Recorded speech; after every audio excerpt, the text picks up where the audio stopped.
For 6 years, a murderer sat on the throne of David. She had killed her own grandchildren to get there. This is the story of Athaliah, the only queen to ever rule Judah, and a secret that would one day end her reign. Athaliah was no ordinary queen. She was the daughter of Ahab and Jezebel, the infamous king and queen of Israel, who had led the nation into the worship of Baal. When Athaliah married into the royal line of Judah, she brought that same idolatry and that same ruthlessness with her. Her son Ahaziah became king of Judah, but his reign was short.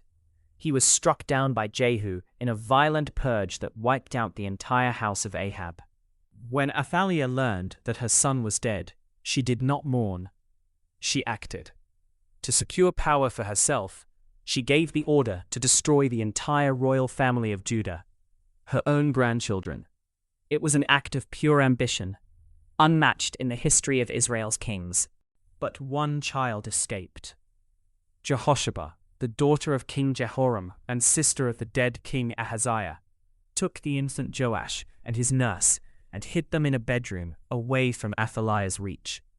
Jehoshaphat was married to Jehoiada, the high priest, and together they hid the baby boy in the house of the Lord itself, right under the queen's nose.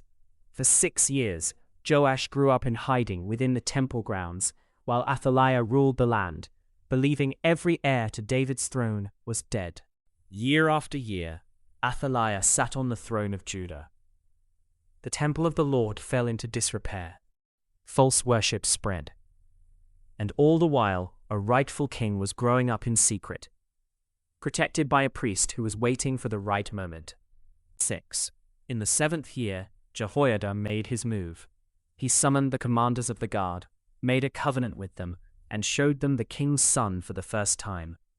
He stationed the guards around the temple, armed with the spears and shields that had once belonged to King David himself. Everything was ready. Then Jehoiada brought out the boy, 7 years old, placed the crown on his head, and gave him the covenant of the law. The guards anointed him, clapped their hands, and cried out, "Long live the king!" The sound of trumpets and celebration filled the temple courts and spilled out into the city. Athaliah heard the noise and came running to the temple. When she saw the young king standing by the pillar, as was the custom, with officers and trumpeters all around him celebrating, she tore her robes and cried out, "Treason! Treason!" But it was too late. Her reign was over. Jehoiada gave the command. She was to be taken out, away from the temple grounds, so that the house of the Lord would not be defiled by her death.